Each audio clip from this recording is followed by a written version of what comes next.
What's up, Dad Bod Nation? Dad Bod Steve. We've got another great story for you guys today. This is one I have not heard, so this is going to be different. But she reached out to me, wanted to tell their story, and other people have told me that this is an incredible story. So everyone, welcome Jess Wood. Jess, thanks so much for coming today. You're welcome. Thanks for having me. Of course. Go ahead and introduce yourself to the audience. I am Jess Wood, and I am a recovering alcoholic.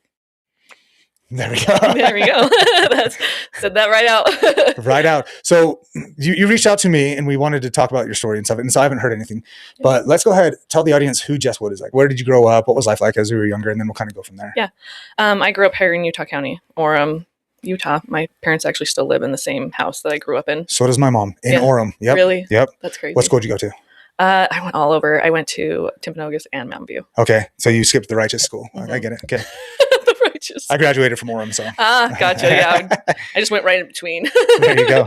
So you grew up in Orem. What was life like in I grew up LDS. My family is super, super close. I grew up with three brothers, 2 older and 1 younger. Things were like, I wouldn't complain about my life as a child. Like, I did all the fun things. Growing up, we had like clubs that we would do in our neighborhood. We'd do neighborhood parties. I had and it was safe. Like, it felt very safe. Like, I could run around outside. I mean, we were in ditches, swimming in the ditches and just having a ball. Like, I just had a really fun time as a kid. Night games, right? Mm-hmm, night games. Yep. We did those all the time. I love those. Yep. We did that a lot. So what was it that, let's get into your experience then. Yeah.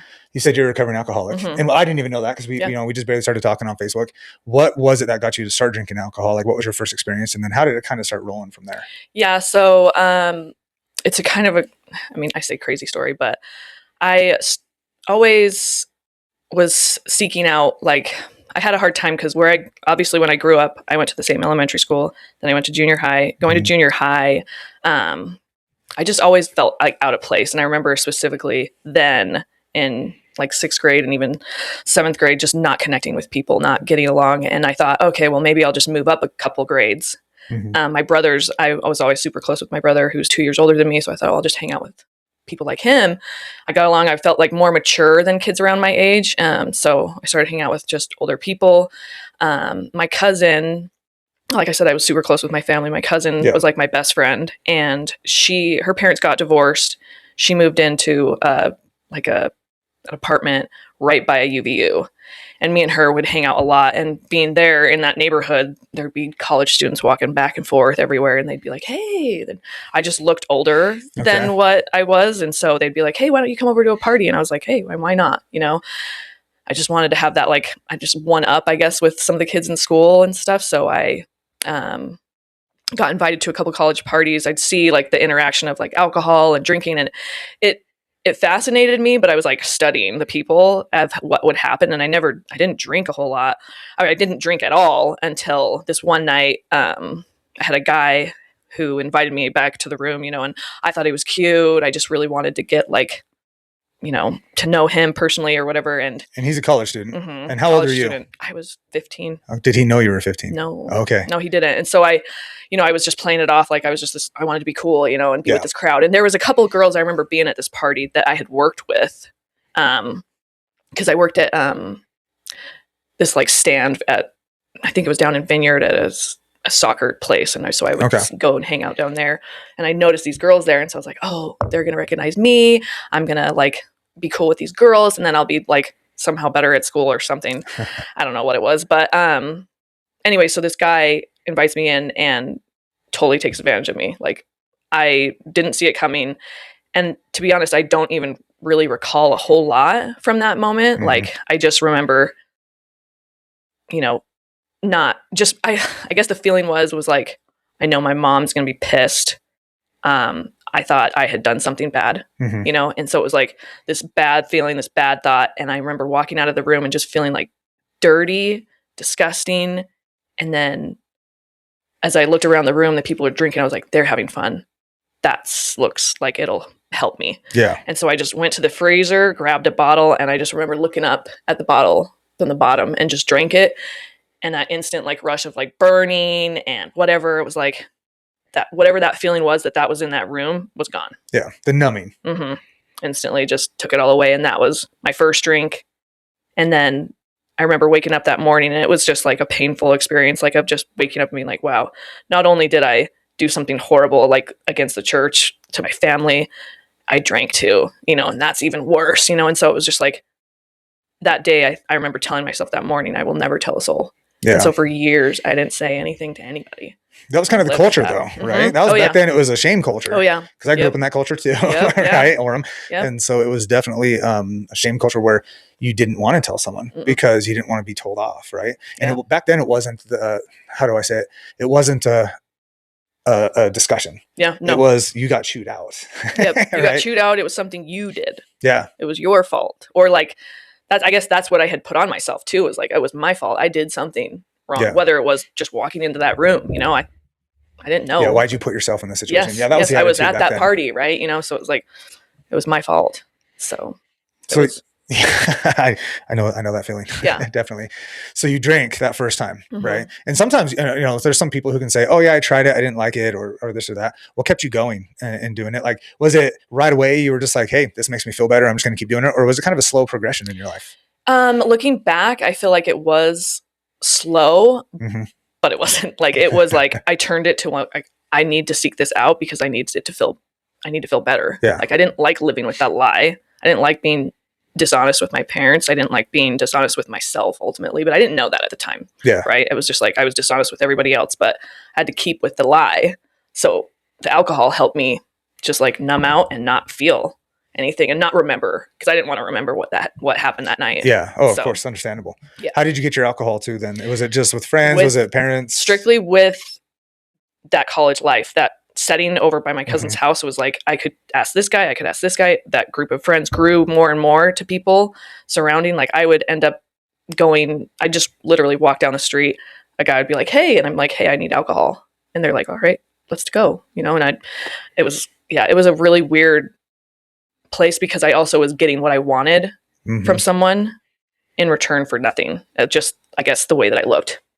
Ultimately, it was like, oh, I'm a girl. I can ask a guy to get me something. And I got it. It was bad. That's true.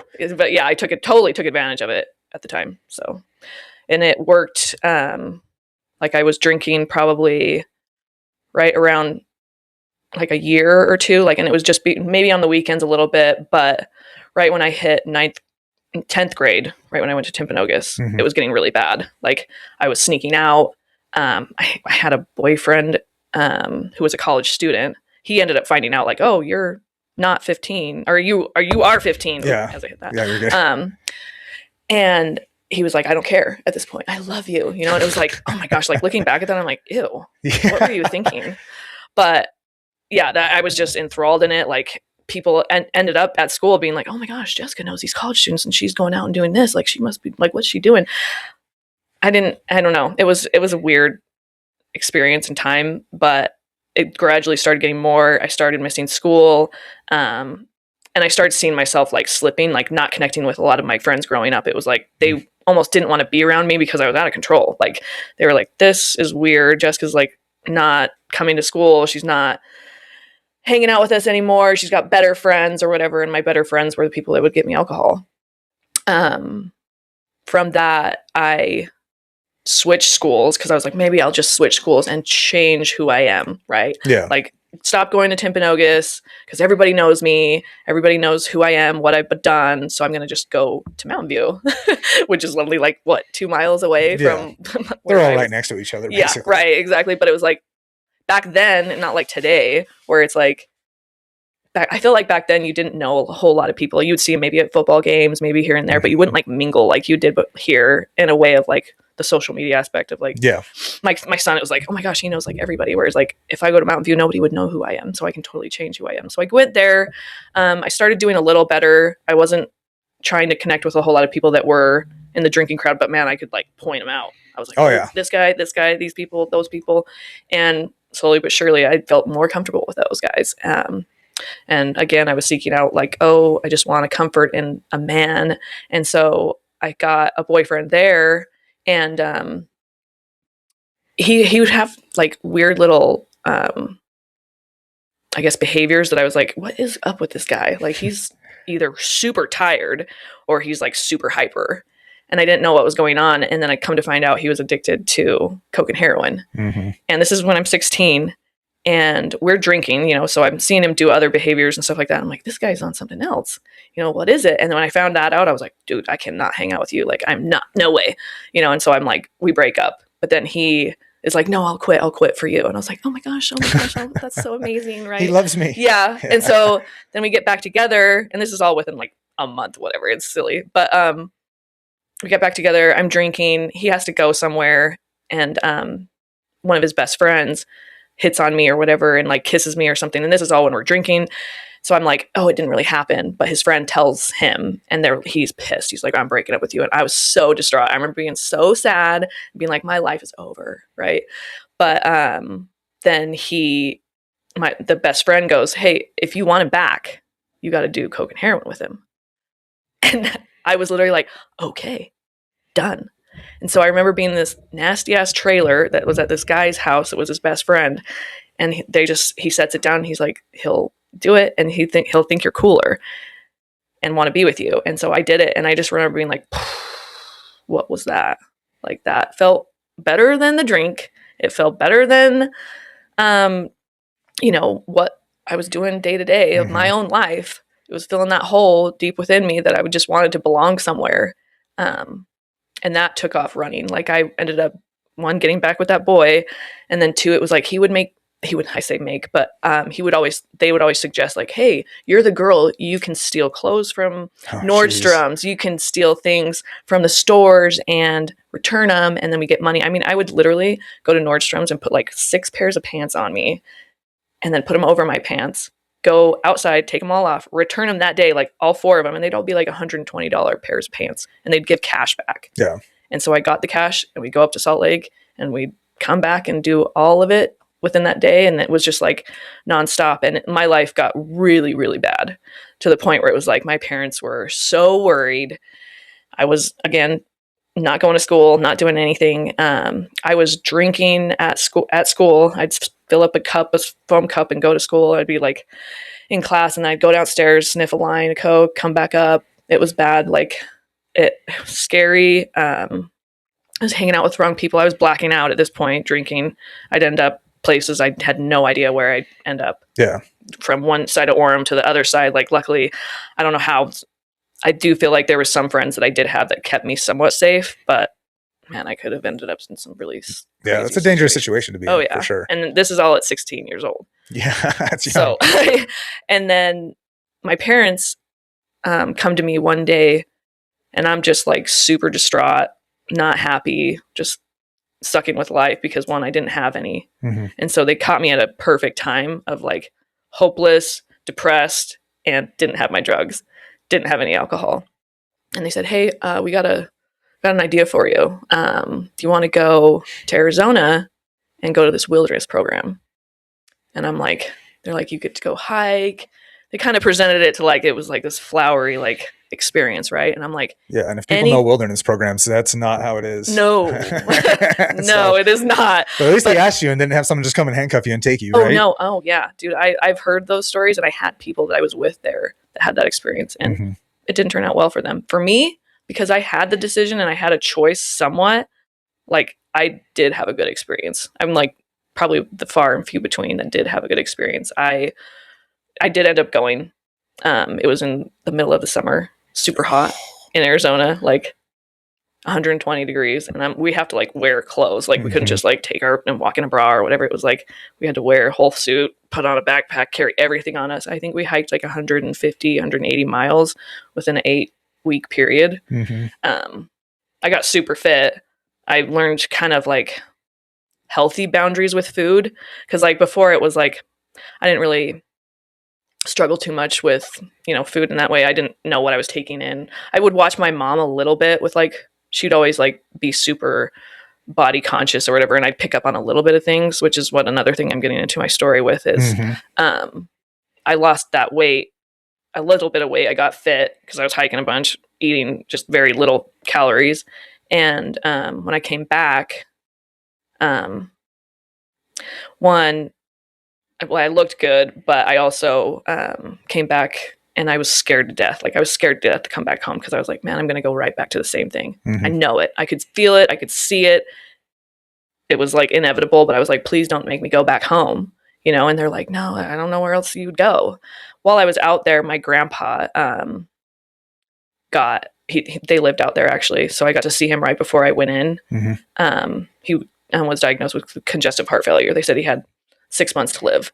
And the day I go into this wilderness program, he's at home in a hospice, and you know, they've given him that 6 months, and he's kind of a guy I've never connected with. My grandpa was super non-emotional towards me. He'd almost like, and as a kid, I would love when he'd come to our house, but he would pretend like I never existed. Yeah. He would joke around, even like the neighborhood girl would come over and he'd be like, that's my granddaughter, not you. Oh, wow. Like it was that bad. So I would never really liked him. I didn't really, and we had fought a couple of times before, but that day he's laying in this hospital bed, and I'm like, hey, bye, Grandpa, see ya. You know, and he just grabbed my hand and he looked at me and he's like, I just need you to know you're beautiful inside and out. And I just was like, what? But then I sat there and I was like, why did he say that to me? And like, he didn't seem like himself. Like it was different. Like it was like it struck a chord with me a little bit. Like, what did that mean? You know, and as I'm out in the wilderness, I find out, you know, a week later from getting letters or whatever, that he had actually passed away 4 days after, on the 4th of July. And it was hard because it was like, man, I didn't really get to like have that goodbye. I never really got to like, you know, go to the funeral or do anything like that. And all my family had gotten together, you know, people, my dad's sister that they were completely estranged at one point, like they all got together and they got to see cousins that I'd never met before. And so I like had missed out on that part and I was super sad about it. But like the thing that helped me kind of almost through that 8 weeks of just hiking through freaking wilderness and making fires with sticks and stuff, it was like that little hope of what he said to me. It was like, you're beautiful inside and out. I was like, that's different. Like no one's ever said that to me before. And I don't know why it was my grandpa who was the one that had to say it to me, but it did. It meant a lot. And it's actually come back to me over and time again of just like little things that will be like, oh, maybe that was true, you know, and stuff. So I get back from this wilderness program and my friends are literally waiting right at my house with a bottle and a blunt. And I'm like, let's go. You know, I didn't have a choice. Like it was just like, they're done. So I'm right back to where I left off. I only had 8 weeks of, you know, clean time or whatever. But from there, I was like, I'm right back in the cycle, school starting up. And I'm like, I got to get out. I got to leave again. I got to go somewhere. And my parents go, hey, why don't you move to Tennessee? Tennessee. Okay. What's in Tennessee? My aunt and uncle, who my dad's sister, where they were estranged, they were at the funeral, they connect. And I have a cousin that's my age. I've always wondered, you know, about her and all the things. And I'm like, why don't you move with her? And I'm like, wow, that sounds really cool. I can, again, go to this place where nobody knows me. Nobody knows my past. Nobody knows anything about me. Start over. So I did. I moved to Tennessee, started my senior year of high school out there. And it was good for a month, maybe. I'm out there and I'm like, joining track. I'm like just totally doing what I've always maybe wanted to do, right? Like I getting involved into school programs and, you know, getting to know these people that don't know anything about me. I almost like felt like I was changing my name even too. But again, I haven't really dug deep, worked on myself, saw what was, you know, I don't like the word trigger, but it's like what things I'm doing to help myself have a purpose in life. So I go right back to the same people. These track people that I'm running with, they're like, hey, you smoke? I'm like, nah, I don't smoke, but I'll hang out with you. So I'm sitting hanging out with them. They're like, why don't you just try it? I'm like, I'll show you guys. I can smoke you all out. So anyways, it goes off from there. I end up running away from my aunt and uncle's house because I'm drinking a lot more. I'm doing acid out there. I'm doing ecstasy. And my uncle, he was an odd guy. Like I had gotten drunk once, and as I was coming home, my cousin texted me and was like, don't come home. And I was like, all right, sweet. I'm just not going to come home and I'll just drink all night. Well, I guess that night I come back or whatever, and my cousin explained he was with a gun waiting in the grass for me to shoot out the guy's tires. And I'm like, whoa, that's crazy. That's like another level. Like, I'm glad I didn't like stop by, but like And that part of me was like, did he really though? Like, I don't know. I get home and my cousin's telling me all about it and how she got in trouble. And she's like, why don't we run away? And I'm like, done. Let's do it. So we go. And we moved to this guy's house, and he's this drug dealer. We get involved into all that. And we're living on the run, right? Mm-hmm. And I'm feeling super guilty about it because my parents have no idea where I'm at. Like, I'm across the country in a state, and they're like, I just felt super bad. And I was like, I got to tell them. Mm-hmm. So I end up calling them and being like, hey, I've run away, but there's an explanation. My uncle's a psycho. And they're like, well, we kind of knew he was. I was like, well, you know, and so, but anyway, so I'm, you know, let my parents know. And again, this house is like a drug house. There's always alcohol there. It's my first time I tried moonshine. That was like a really, really scary situation because all I remember is like, again, that end of the Mason cup and then nothing, blackout. The blackouts are happening a lot more. I didn't know at the time, which is sad, but I had gotten alcohol poisoning, like to the point where I needed to probably go to the hospital, but I had no idea what was happening to me. And so I was just sick for days on days. And like, I remember the guy ends up being my boyfriend. His mom was like, you need to get medicine, like put it up your butt. I don't know. It was wild. Okay. Yeah. I was like, all right. And I actually got better. And I don't even know what it was that she gave me, but I was just like, I got better. So I was like right back down to drinking, you know, but there's this moment that I have at that house where I'm again doing coke and heroin, mm-hmm. ecstasy, mushrooms, like all the things that's under the table, you know? And I look in the mirror at myself and I don't know who it is. Like I'm literally staring at this girl, gaunt looking face, like shell of a person. And I'm like, who is that? You know? And it was scary for me because it was like, obviously it was me, mm-hmm. but I'm like, I don't know who that is. This person that once was this blonde little girl, you know, LDS, loves, you know, connecting with people and friends and, you know, all these values that I had, that wasn't who I was looking at. And it scared me to death, but I didn't know what to do. I had no idea how to get better. I'm stuck in Tennessee pretty much. Like I knew I could probably call my parents and be like, yo, come get me. And they would, but I didn't want to, you know, I didn't want to admit that I had a problem. I didn't want to admit that I had failed again, you know, and at this point I've dropped out of high school. I'm done. I was about to ask, not going anymore. Basically your senior year still, right? Yeah. Okay. 17. And this is April, of 2005. No, 2005. 2005. 2005, wow. I was going to say, okay. I'm like, where am I going with this? Oh, okay. Like you graduated last year? Yeah. Oh my gosh. No. So, yeah.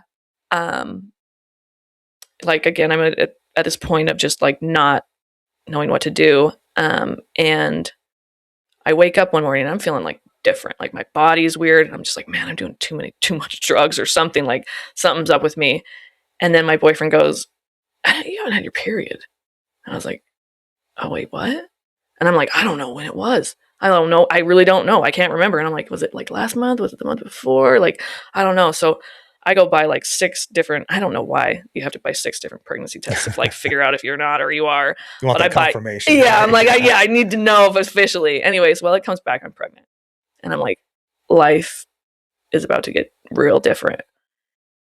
And I'm like, do I keep doing drugs? Am I okay with that? Like, I don't know. And I remember being like, I cannot literally, and I got drugs by the side of my bed so I can get up in the morning. I'm like, I can't do it. And mentally, I just could not get past the fact of doing it.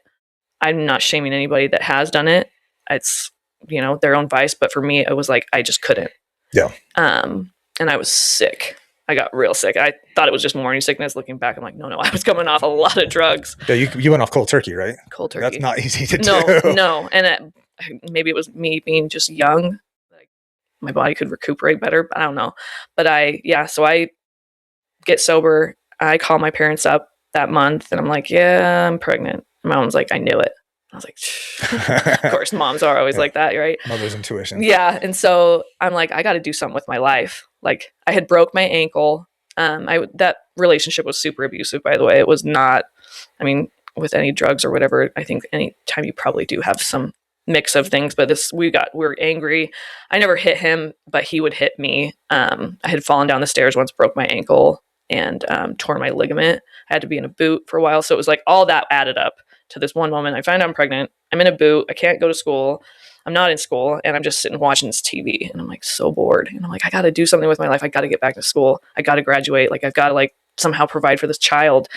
And I call my parents up, and somehow someone's like, there's a academy here you can go to, troubled teens or whatever, get going and just graduate. In Tennessee, I think they have less credits there than Utah does. So I was like, all right, maybe I have a chance. And I buckled down. Like the last 2 months, I buckled down and I actually ended up graduating. That's awesome. Yeah, it was like my parents were like, oh my gosh, this is amazing. She did it, you know? And they're like, let's celebrate. Let's fly you out to Utah, celebrate with family. We had this big family reunion that we'd always have here in Utah with like, I mean, second cousins, third cousins, a bunch of people. So I've come out all this while, this boyfriend that I'm with, he's like, no, I don't want anything to do with this child. I don't want anything to do with anything. So it's either an abortion or like, give it up. I don't want any part of it. I'm like still in love with this guy. Like, I think this life is going to work out somehow, you know? And, maybe I'm just thinking maybe after I have the baby, he's going to come around. But it doesn't end up working out. I come back to Utah to celebrate with my family. And, when I get here, I'm like filled with the amount of like just love and support and things I was not getting back there. And I'm like, I don't know if I can go back. My parents had bought me a 2-way ticket, but I finally was like, Mom, I don't know if I can go back. And she's like, you don't have to. And I was like, but that's money that I, you know, what?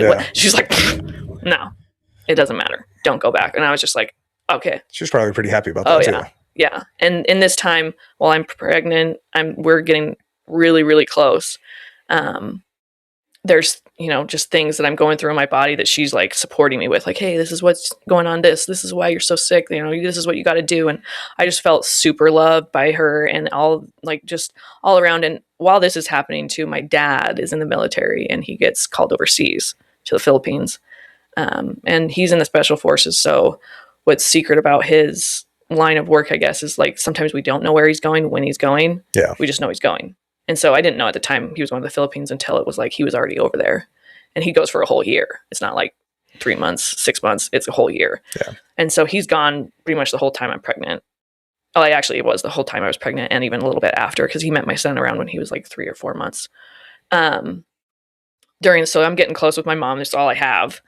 And I'm also taking a bunch of these classes. Like, do I really want the baby or do I not? Like, I got to figure out life, all the things. And so I'm, again, sober. I'm going through all this. Guy's out of the picture. He's gone. And within the church, you know, it's like they pretty much are just pushing, like, you give the baby up for adoption is what you do. And I didn't feel right about it. I was like, everything's on paper. I even had I still have the paper to this day of the list of like pros and cons. You know, oh, it was big back then. Yeah. Yeah. Like pro and con, right? Yeah, Weigh it all. Yeah. But look at it on paper. On paper, give it up. I could live my life. You know, I have on this paper, I go to Italy and travel and do all these, you know, really cool things and go into college and, you know, all great things that would end up being super cool and providing for my life and money and all this stuff. But it was like everything else felt right about keeping this baby. It was going to be a struggle. It was going to be rough. And, you know, I was still very much in the church. Mm-hmm. So I was going to be kind of ostracized with this decision, but I did it anyway. I was like, I don't care if this is what is in store for my life. I don't care. I'm doing it. And so I did. He ends up being born when I was 18. So I'm 17 pregnant, and then 18 I turn and have him. And it was the biggest blessing that I've ever had in my life. Like, he looks just like my family, looks just like me. Like, everyone was always like, wow, like it's insane. And what's funny is like, he's blonde hair, blue eyed. Mm-hmm. And the guy I was with had like jet black hair, had olive skin and just like totally different brown eyes. And I'm like, I thought for sure it was going to look like him because I thought that was dominant, but it was mm-hmm. like, no, he just looks just like me. And it was like, I felt like, as silly as it sounds, like I feel like God was almost saying like, you made the right decision. You did the right thing. And so I was like, okay, cool. So anyway, so I'm going through life, having this baby, going to church, you know, people, I didn't really feel like super judged Mhm. as much as like I thought that I would have been. I think people had saw me my whole, growing up, like, wow, that girl's struggling. Wow, that girl's struggling. And then finally it's like, I have this baby and I'm like actually doing life, doing things. I'm going to school. My mom and me had kind of like made this pact of like, hey, if you keep the baby, I'll watch him. You focus on school and job, and I'll, keep him, take care of him, and you focus on you. And so I did that. I went to school as a medical assistant, and then I was working 2 jobs, like just rough, kind of. It was a struggle. Yeah. And I'd get home and I'd just be worn out, but I had him, and so it was like this joy. But then it was like I also felt like I wasn't connecting with him either. It was like I'm a mom, but I didn't feel like a mom. Yeah. So it was, and then on top of that, I'm a 18-year-old, and all my friends are like super excited I'm back from Tennessee. They're just wanting to hang out with me, but I'm also like not. I don't feel like I'm on the same level as them anymore. They're starting to party. Mhm. I'm over that. I'm, trying to be an adult at 18 years old, but it was just hard to connect with them. I felt different too, just my body. I had a baby, so I was a little, like, I felt heavier, I guess, in that way, just different. And so I started to focus on like, okay, how am I going to fuel my body? Or like my mom also was like, since we were getting super close, let's go work out together. So we start working out together, and I started losing a ton of weight. I'm breastfeeding, but I'm losing a lot of weight. And at this fitness place that my mom and me were going to, they would like measure us, and they'd be like tracking like your weight and all the things. And so it was like encouragement of like, oh my gosh, like, look, you're doing so well. You've lost like an inch off your arms or an inch off your waist. And it was like, sweet, doing that. And I'm like, I'm all about like that, like affirmation of just being like, yeah, you're doing good. So I'm like hearing it, I'm just going, but I'm like to an extreme to where I'm like, okay, now I got to watch what I'm eating. I got to work out 5 a.m. and then 6 a.m. And then I go to work, and I get home and I got to work out again, and I'm not eating like anything at this point. Like, and I feel like I'm almost getting like possessed. It sounds weird, but I feel like I'm just getting like weird voices of like, don't eat that, don't do that, don't do that. And then at this place that they're weighing us and doing all these things, they're like almost like they look scared. And I'm like, what are they, what's going on? Like, they're not complimenting me anymore. They're not like reaffirming like what I'm doing, all this hard work. And they're like, you're too skinny. And I'm like, what? And they're like, no, you're too skinny. Like, you can't come here anymore. I literally was told not to come anymore. Because you lost too much weight. Yeah. And I'm like, okay, this is weird. So then I go to a doctor and I'm like, hey, I think I might have something like an eating disorder, but I'm not sure. And they looked at everything. They're like, no, you're good. And I was like, all right, sweet. So I will run with that. And I went all out. And I think at this point, my parents, there's a family member that I had, she had struggled with an eating disorder. She went into this treatment facility for it and everything. And my parents are also like, well, maybe Jessica has an eating disorder. And I'm like, I don't know if I have one. Like, I just don't think that I'm like that far gone. I'm not that bad, of course. I go, and then, it ends up being like, I need to go in. And I'm 19, almost 20 at this point. So I go in, I get evaluated, and they're like, no, you need to come in. Like, they're like not even sure how I'm walking. And I'm like, oh, I'm fine. Well, I get in there and I end up going, like, maybe it was like 2 or 3 days in there, and they're like, you're going into heart failure. Like, my heart's not beating any, like, as fast. I think it was like in the 30s.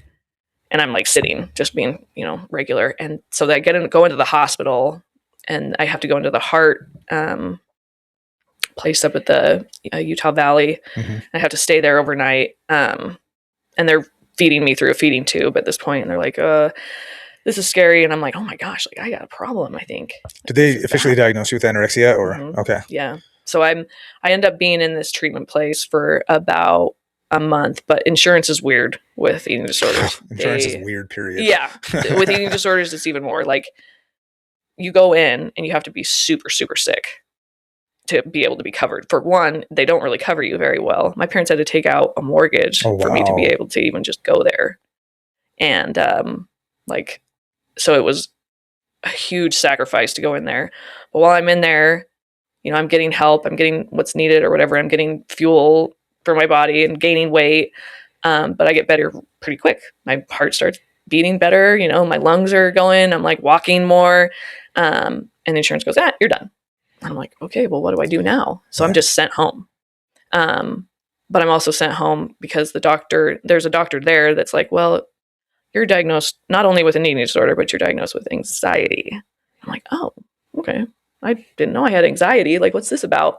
And they prescribed me with Xanax, or I think it was Klonopin at the time, but they got diagnosed with that and sent home with that. That's also very close and similar to the effects of alcohol. Yeah, it's the numbing. Mm-hmm. Yeah. And I'm noticing that. Like, I'm like, wow, I'm not having any anxiety when I take this, maybe 2 or 3 or 4. Oh, jeez. So In one day?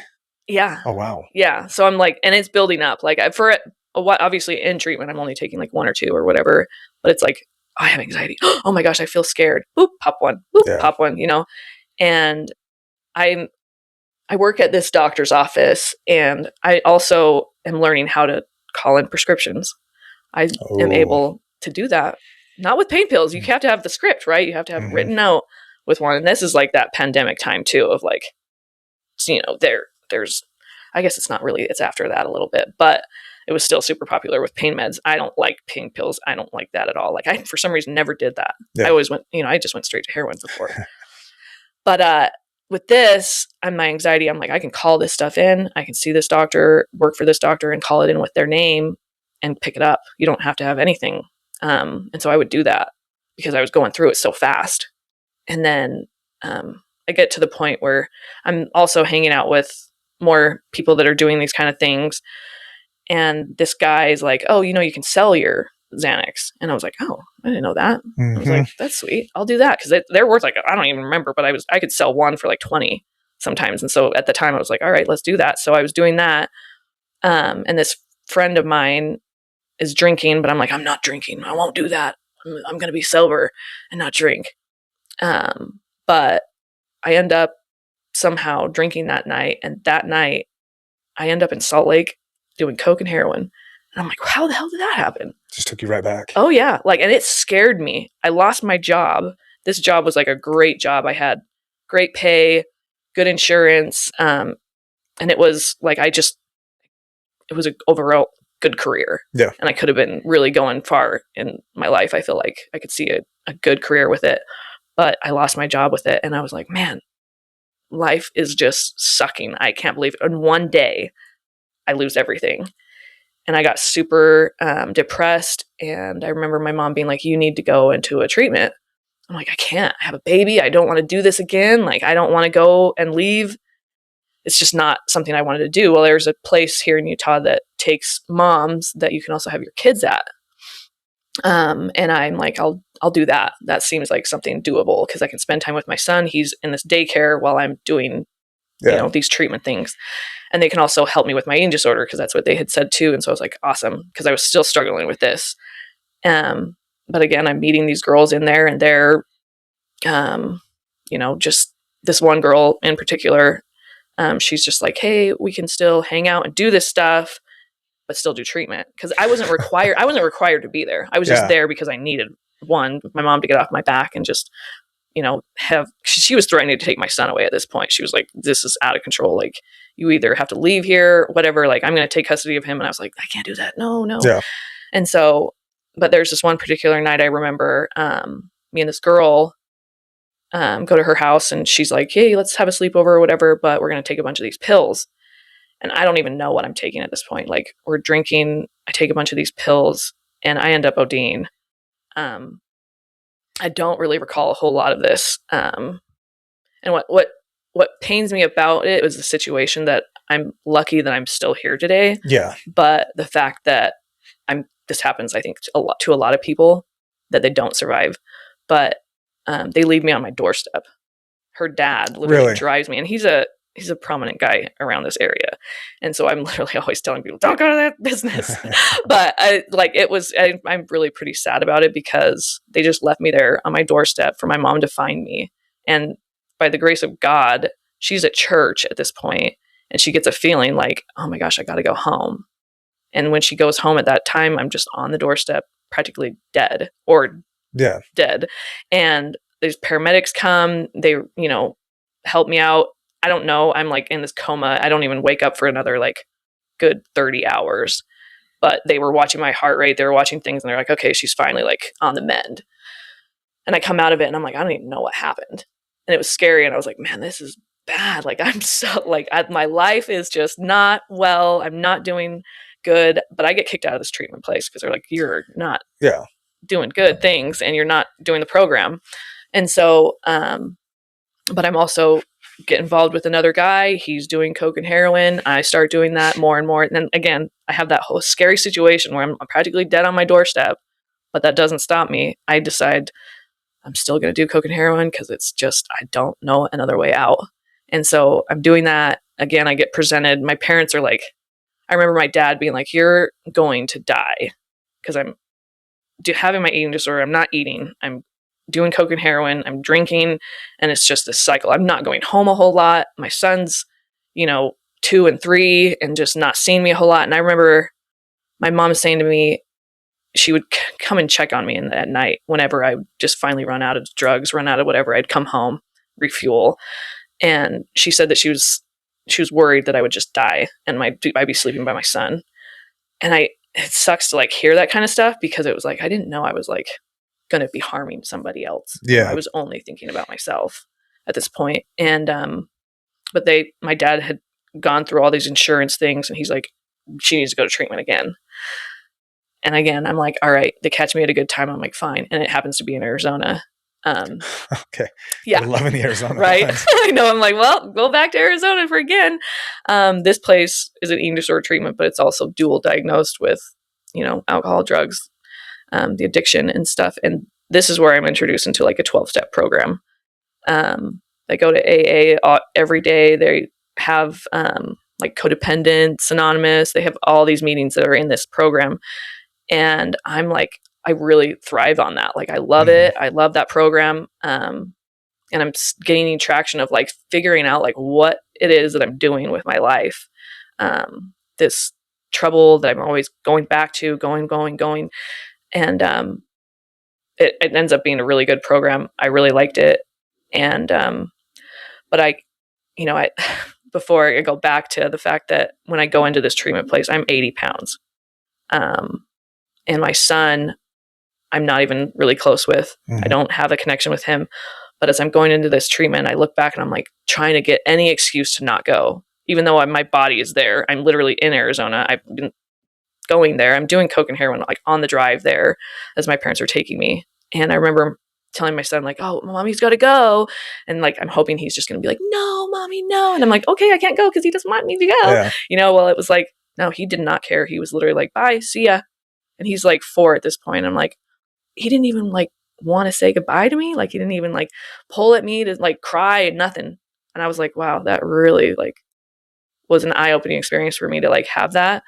Well, then come full circle, I'm coming home and I come back on a plane. I'm coming down the escalator and my son comes running up to me and he hugs me.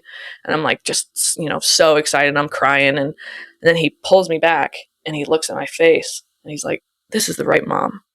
And I was like, what? And like, I've told this story a lot, but it was like, man, that point, like he could see a difference in me. And whatever it was that I was doing, I was like, I've got to keep doing that. And he's only 4. He's only 4. And he can recognize that.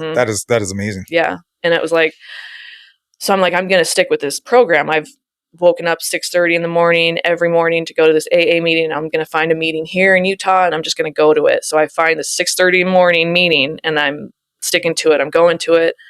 And I'm doing this program. I'm celebrating. Okay, I got 3 months, I got 6 and I'm getting close to 6 months. And then I have, again, my friends are calling me up like, hey, Jess, what's going on? What are you doing? And my friend's birthday party. And she's like, hey, why don't you come? It's at a bar. There's karaoke. It'll be fine.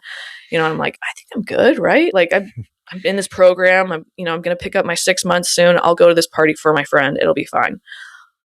And I go to this bar and everyone's drinking. I'm like, no. And I'm saying no all the time. I'm like, oh man, I got this. I'm saying no a bunch. And at the very end, someone's like, why don't you just have one? And I'm like, man, I've said it like 6 times. Are these people not getting it? And I'm like, well, maybe I can have just one. And I drink 1 glass and I'm done. I'm good. I got to drive home. I'll be good. So I drive home. And then the next morning, I'm like, I got to go pick up my 6-month chip. And so I go to this meeting, and I'm walking up, and I'm sitting in a meeting, and my sponsor, hands me over the chip. She's like, "Good job, you got 6 months." And she slides me over the coin. And on this coin in AA, it says, "To thine own self be true." Mm-hmm. And as she slides it over to me, it says that. She could have slid it over and it had the serenity prayer on it, and I wouldn't, whatever. But that moment, I look at it and I'm like, oh, to thine own self be true. I'm not 6 months sober. I just drank last night. And I'm like, I can't accept this. And I push it back, and it was like, in that moment, I kind of felt like I'm finally doing something and correcting the lies, the things that I'm like always just, okay, I'm going to keep this to myself. Yeah, the self-realization, basically. And in that meeting, and I think I'm going back a couple of times, somebody says to me, you're so young. I'm 22 at this point. And they're like, you're so young. You can still go out. Like, you're good. And I'm like, yeah, you're right. I am still young. I can do that. Yeah. I was like, maybe I can go back out. Maybe I'm not even an alcoholic. Maybe I just had a problem with drinking for a little bit. So I do. I go back out, and I'm partying with my friends again, and I'm drinking, but I'm not going to do the hard drugs anymore. No, none of that. And so I'm just drinking, and I'm drinking, but it's getting heavier and heavier and heavier. And I meet this guy, and we're, getting along, and I'm liking him, and he's liking me. And I'm starting to meet his kids, but I'm drinking like crazy still. And we do these crazy things where we're longboarding down the canyon. And it's common in Provo Canyon. Yeah, probably. Right. Yeah. Yes. Very, very common. There was a big group of us all the time, just bombing the canyon is what we call it. And so it's kind of reckless. I'm doing it while I'm drinking, but it's fine. I'm fine. Okay. Right. So I'm like, I'll teach my kids, my stepkids, or they're going to be my stepkids, how to go down the canyon and have fun, And so I'm taking them down this canyon, and I fall and I roll, and I'm like, bust my head. I get this big gash on the side of my head, and I just, I get up and I'm like brushing it off, like, it's fine, I'm good, because I'm drunk. I don't feel anything. And my, I guess my stepkid at the time, he wasn't my stepkid, but he looks at me, and he's just like scared face. And I think he's like 13 at this point. He's just looking at me, and he's like scared to death, like, oh my gosh. And I'm like, had blood running down my face or whatever. And I just see his face, and it's almost like I see my son's face. And my son's 5 at this point, maybe 6. And it was scary, because I was like, man, I'm trying to take care of this kid. If I have a future with this person, I'm reckless as crap. This is not going to go well. If I want a future with this guy, and I want anything in life, like, I want to help these kids, and it's not going to be good if I'm drinking. Like, this is not going well. Yeah. And so out of whatever, I don't know what it was, I just was like, I can't drink anymore. I cannot do this. And I'm like, I think I'll just go back to AA. And I walk in the doors, and I get sober at 24 years old. And I get married to this guy. We're doing life.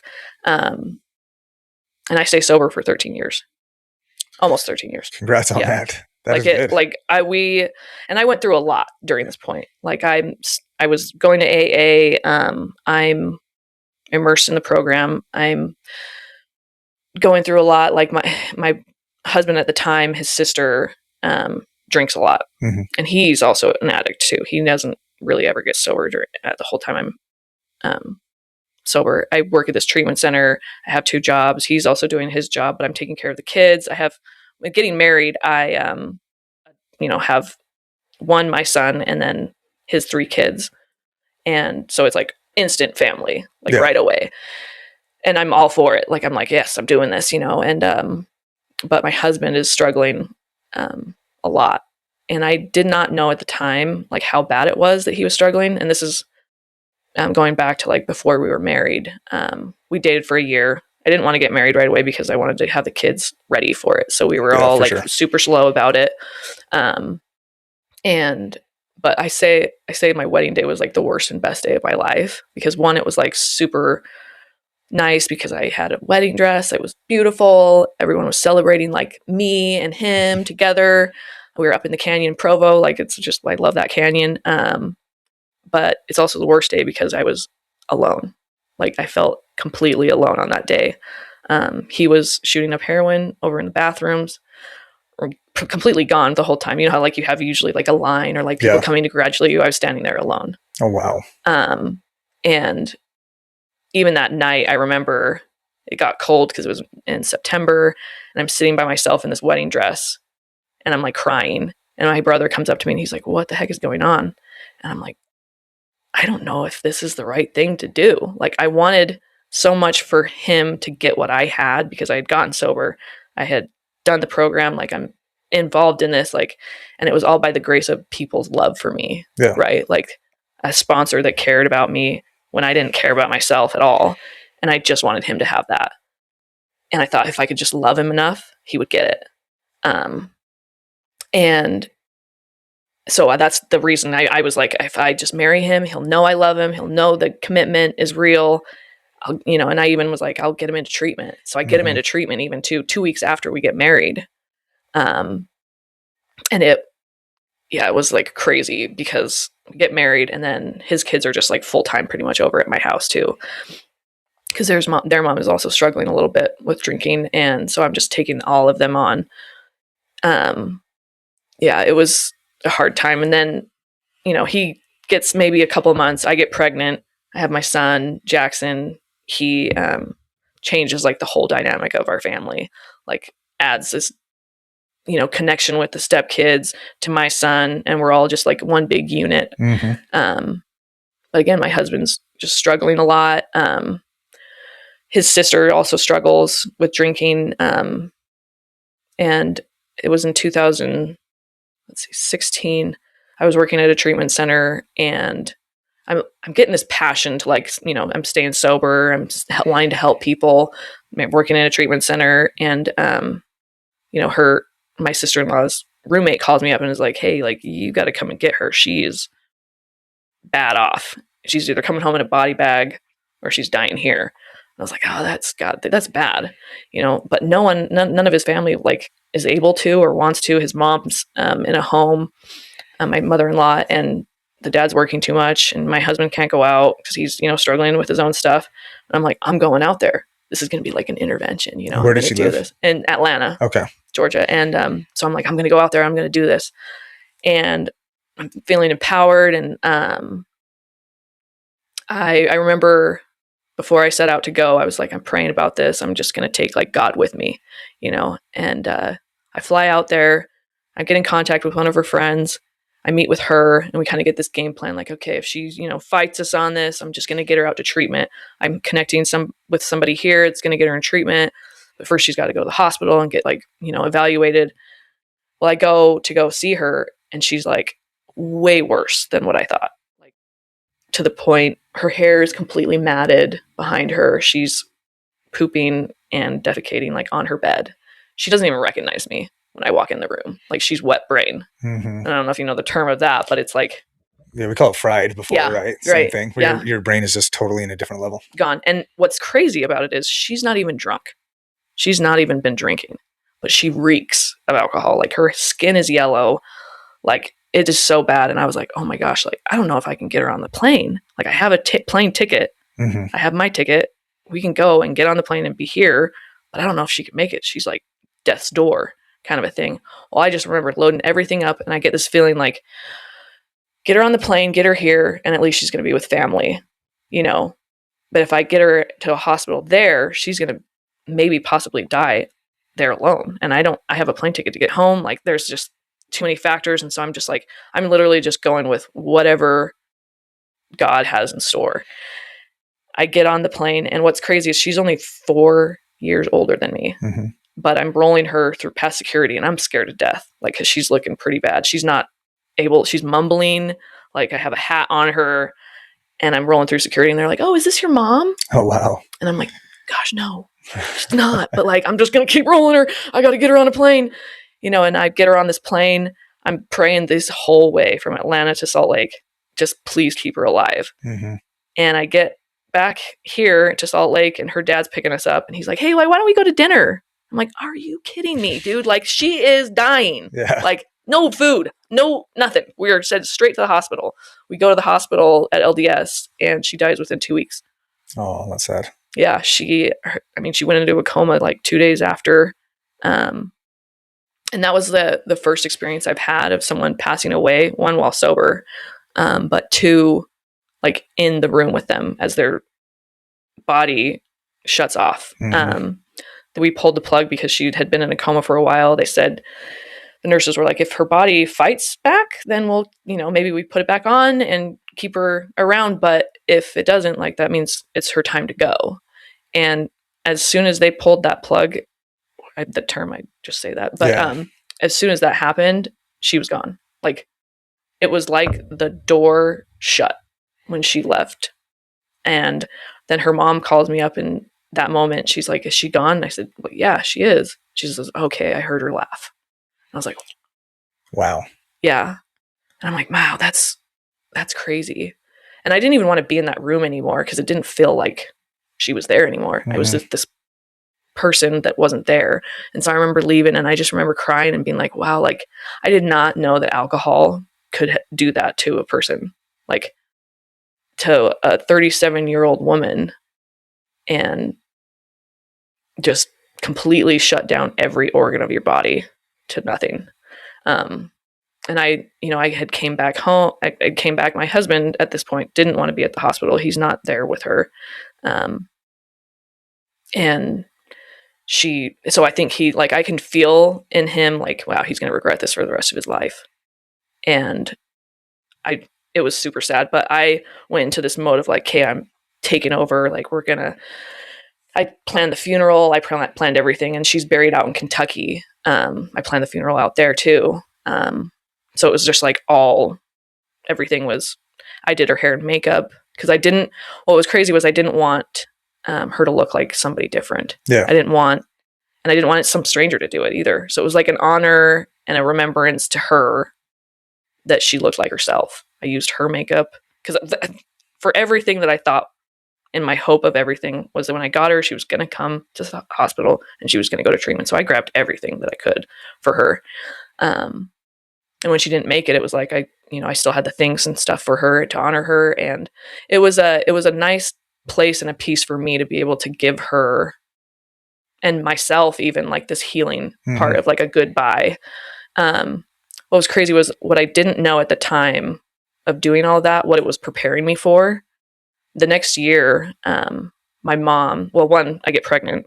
I'm pregnant with my daughter. And in this process, my mom gets diagnosed with cancer. And that one was hard because we got super close. Like I said, when my son, when I moved out and I got, my family all together and I was just being sober, and we finally connected. Like, I'm finally doing this mom thing, right? Like, I'm making her proud. I'm staying sober, and not living at home anymore. So it was, but when she gets diagnosed with cancer, I didn't want to look it up. My brothers were like, don't look it up, whatever you do. Like, you don't want to know the diagnosis of it. And I really didn't. So I didn't, I just lived like every day was a great day. Yeah. It wasn't, I knew she was going to pass away tomorrow. It was like, whether it's tomorrow or whether it's 6 years from now or whatever, we're doing this. I would go to treatments with her, all while I'm pregnant. And this point, my marriage is failing. Like, it's not well. My husband's he's not only using, but he's added, his drug of choice was heroin, but he's now added meth into the mix. And it changed his personality. It changed everything about him at this point. And so I'm like, we're separated. I'm not living really at home a whole lot. It's hard on my stepkids because I'm keeping everything away from them. This whole marriage, pretty much, like, I'm not letting them know their dad is having this struggle that he is. They're seeing he's missing, but it's all work related, right? It's all, and so I'm taking care of them and then taking care of my mom, and I'm pregnant. And I'm also just struggling with all day-to-day things. But my mom, she gets diagnosed in February, and in August she passes away. I'm sorry to hear. Yeah. I had my daughter in June though, because of all the stress of everything. I think my body was just like taking a toll. Yeah. But also I feel like for me, it was like, I feel like my daughter was supposed to meet my mom. I had her, I think, 8 weeks early. And in the moment that I'm at the hospital, my mom's right down the street from the hospital. I have her location on my phone, and she's really, really sick at this point. And I remember being like, my doctor, I was like, I gotta wait for my mom to be here because my husband is not there. He's out actually getting drugs while I'm having my baby. And because I didn't know I was having her, I was trying to prevent it, not from happening or whatever. And the doctors were trying everything they could to have me not have it. But I end up going into labor, having my baby. So my mom's driving to just get to the hospital. And luckily she gets there right in time. I have my baby. She's there for my daughter and me. And it was a really, really cool moment for me. As this is all happening, I know my marriage is like not well. My daughter is born early. She has to go in the NICU. I'm also juggling my kids. My mom goes into the hospital at the Huntsman. Her heart's like filled with fluid. It's just not looking well. So my mom's in the hospital. My daughter's in the NICU. I have a 2-year-old son. And I'm trying to do all of this. I'm going to the hospital like every 2 hours to feed my daughter. My son, who I think he's like 8 at the time. No, he's more than that. He's like 10. He's trying to take care of my 2-year-old while I'm in the NICU. He can't go in there either. So you have to be like 15 or whatever. So he's on the outside, and I'm trying to feed my daughter, and she's getting sick, and she's, it was a whirlwind of craziness. And so then she finally gets out. My mom gets out of the hospital, but my mom ends up passing away in August. But we were all there. My dad, all my brothers were all at the house again that we grew up in. And it was cool because our whole neighborhood kind of like knew what was happening, because when my mom was diagnosed, we were at the hospital, and they kind of told her like, they're always planning for something like, okay, if my mom gets going on the cancer and it's in remission, my parents will go to Alaska on a cruise. And it was like, then it got to the point where it was like, okay, maybe not Alaska, maybe she'll go to, it was like Arizona or like somewhere somewhat close, like where they could drive, where it was like, okay, never mind, not that, we're going to go back, and maybe Park City. They'll go to Park City and have this, fun time in Park City and go. But then it got less than that. It was like, okay, now she's just going to go home and maybe just live at home until she passes away. Well, it was like, when we got to that point of like, okay, that may be something that we can do, the doctors were like, no, she has like days. And when she goes home, she's going home to pass away. And I was like, man, that really like was hard. But so everyone in the neighborhood kind of knew what was going on. And when my friends had texted me and was like, when she said that day she passed, she was like, there was this like aura kind of like over our house. And I say that because it was a different experience when my mom passed, because with my sister-in-law, it was like when she left, she was gone. Whereas when my mom, she kind of like stayed around, like she stayed there. And that's like very much like my mom, like she didn't want to she didn't want to die, I could feel it. She wanted to stick around, but it was like, you kind of had to be like, no, it's okay. You're okay to go. You can do better on the other side. You don't suffer. So we go through that, do the funeral with her. Again, I'm like in honor of remembrance of her. Plus it's also very helpful for me to have this like moment of goodbye with her, is like do her hair and makeup. And she, I can honor her with that. A few months later, I just, with my husband, it was like this struggle of like, I still wanted to help him, right? I still wanted to do whatever I could.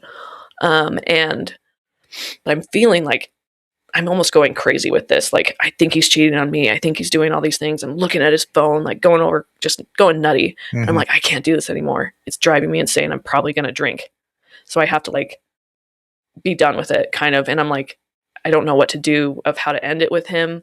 I just want him to freaking get sober. Right. And then, I remember my dad and my brother, they planned this trip to Italy without me. I was like, what? You go to one place without me? They're like, we'll go there first without the kids. Because again, I have a little baby. And so I'm like, all right, so I'll hold down the fort. I've moved out. I'm moving into my dad's house. Again, it's like almost like, oh man, back at the same place again. Over a divorce, whatever. And my ex-husband calls me up and he's like, hey, I got to talk to you. And I'm like, oh, what is this again? Right. And he comes over and he's like, you know, those times you thought I was cheating on you? Well, I did. And I was like, what? Like, I could deal with the drinking, I could deal with his using, but I was like, the second I knew he had like cheated on me, I don't know what it like snapped within me of like, that affects me and my ability of like who I believe myself or like my worth. And I was like, I don't deserve that. And it was like this strength almost that my mom gave me of like, you deserve better. And I was like, that's the last straw. I said, I'm filing for divorce. We're done. What was funny, it was in that moment he's telling me like, okay, we're, you know, I cheated on you kind of a thing. He's crying and I'm comforting him. I'm holding him, you know, and I'm giving him like reassurance of like, it's going to be okay. Like, it's going to be okay, but we're done kind of okay. Yeah. And as wild as that sounds, like it was what I knew, the only thing I knew what to do.